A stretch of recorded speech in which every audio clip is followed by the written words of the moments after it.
साहेब की जय, संत समाज की जय। प्रातः स्मरणीय परम पूज्य गुरुदेव जी, परम पूजनीय श्री साहेब जी, अर्चनीय वंदनीय संत समाज, साहेब की ओर से मेरे लिए भी आज्ञा हुई है। स्वाज्ञा पालन हेतु कुछ समय निवेदन प्रस्तुत है।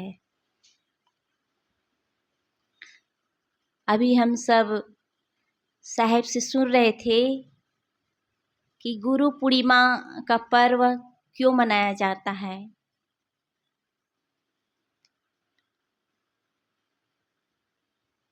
सचमुच में गुरु से ही हमारा जीवन शुरू होता है। वैसे तो जीवन हर मनुष्य जीता है, हर पशु पक्षी जीवन जीता है, लेकिन हमारा असली जीवन तब शुरू होता है जब सद्गुरु हमें जीवन में मिलते हैं। और उससे पहले का जीवन जो है, हमारा जीवन पशुवत होता है। सद्गुरु का हमारे जीवन में अनंत उपकार है। वे हमें एक माँ की तरह प्रेम देते हैं, शिक्षा देते हैं, संस्कार देते हैं। जैसे एक माँ जो होती है अपने बच्चे को जन्म देती है, उसे सजाती है, संवारती है, संभालती है, अच्छे संस्कार देती है, वैसे गुरु हमें संभालते हैं।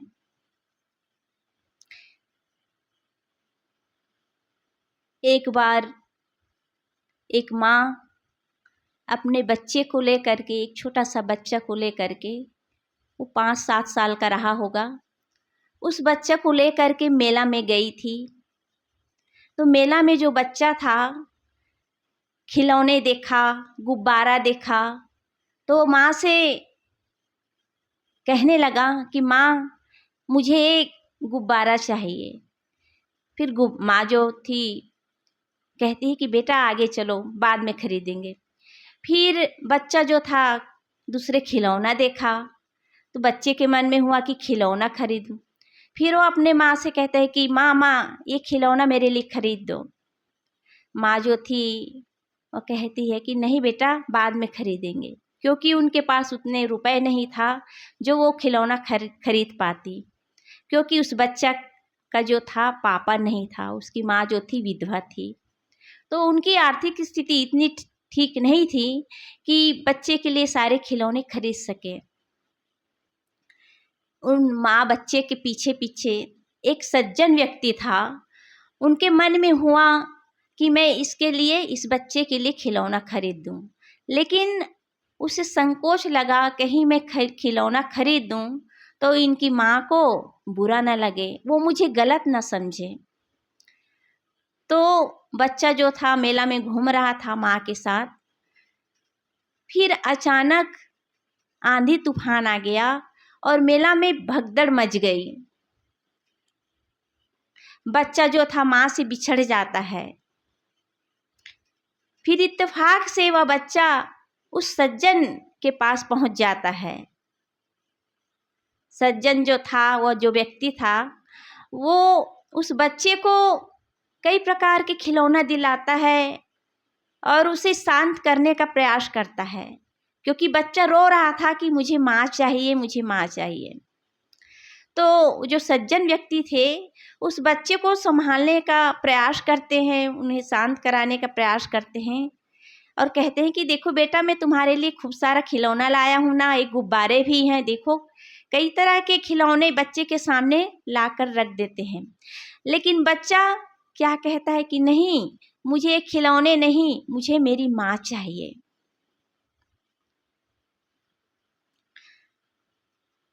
इसी प्रकार हम सबको गुरु जो हैं, सद्गुरु जो हैं, माँ की तरह संभालते हैं। यदि गुरु जी यदि गुरु से हम बिछड़ गए, सद्गुरु की सानिध्य हमसे दूर हो गया तो हमारा क्या हाल होगा? हम भी इस संसार में भटकते रहेंगे।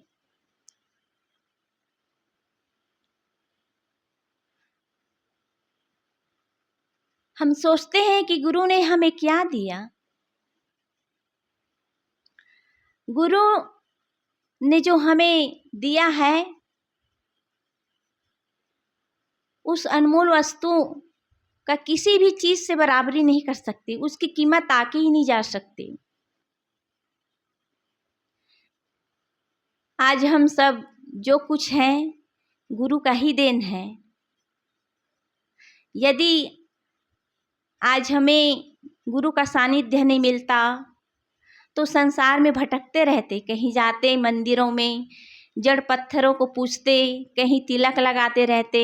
जैसे आज संसार के लोग जाते हैं, किसी पेड़ में नारियल बांध दिए, किसी मंदिर में नारियल बांध दिए, कहीं तिलक कर रहे हैं, फूक झाड़ भ्रांतियों में पड़े हुए हैं, अंधविश्वास में पड़े हुए हैं, भटक रहे हैं।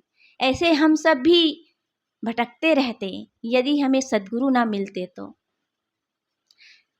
सद्गुरु का हमें सानिध्य मिला, उनका प्रेम मिला,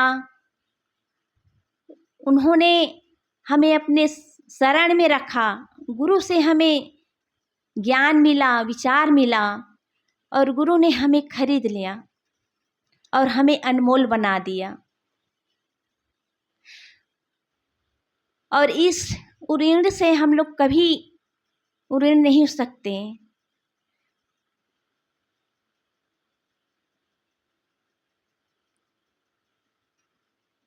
कहा भी गया है कि यह तन तो यह तन विष की बेलरी, यह तन विष की बेलरी, गुरु अमृत की खान, शीश दिए जो गुरु मिले तो भी सस्ता जान। सद्गुरु का हमारे जीवन पर इतना उपकार है कि हम यदि हमारे इस शरीर की चमड़ी की जूती बना करके गुरु को पहना दे तो भी हम ऋण नहीं हो सकते, क्योंकि सद्गुरु ही हमें इस भव सागर से पार करने का उपाय बताते हैं। और यदि हम उनके बताए हुए मार्ग पर ना चलेंगे तो हम इस संसार सागर से कैसे पार हो पाएंगे।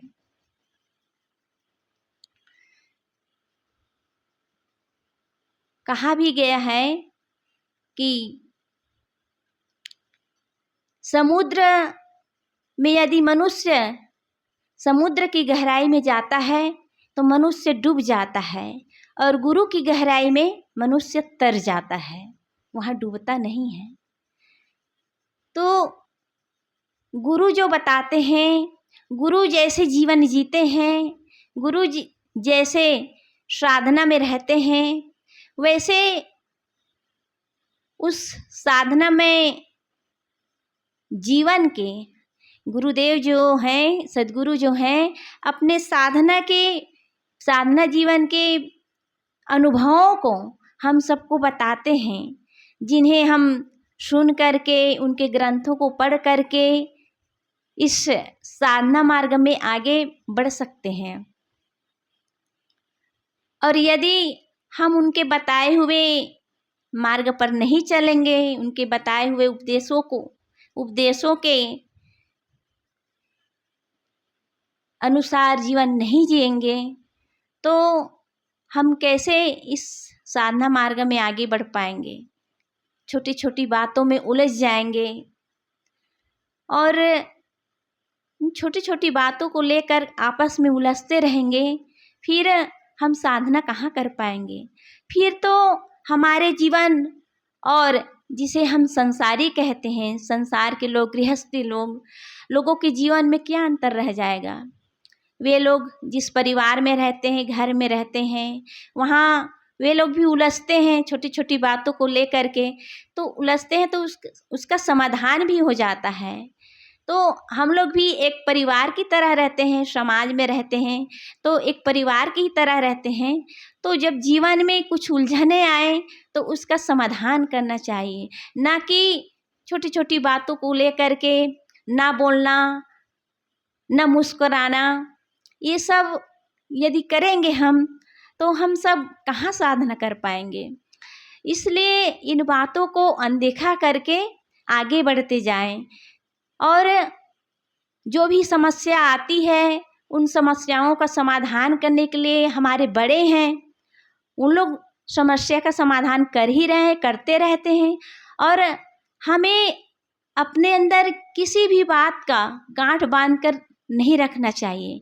और यदि गांठ बांध करके अपने अंदर बातों को रखेंगे तो हम साधना कहाँ कर पाएंगे। तो सद्गुरु कहते हैं कि उनके उपदेशों को माने। उन्होंने कहा भी है कि गग्गा गुरु के वचन ही मान, दूसर शब्द करो नहीं कान। सद्गुरु कहते हैं कि गुरु के वचनों को मानो, विचारों को मानो, और जो बाहर की भ्रांतिपूर्ण वाणी है उन वाणियों को छोड़ दो, तभी इस भवसागर से पार हो पाओगे। नहीं तो जड़ मान्यताओं में पड़ करके ही अपना पूरा जीवन, पूरा समय बर्बाद हो जाएगा। इसलिए बाहर किसी भ्रांतिपूर्ण वाणियों में ध्यान न दें और सद्गुरु के वचन को माने, तभी हमारा कल्याण हो सकता है। बस इन्हीं शब्दों के साथ मैं अपनी वाणी को विराम करती हूँ। बोलिए सद्गुरुदेव की जय।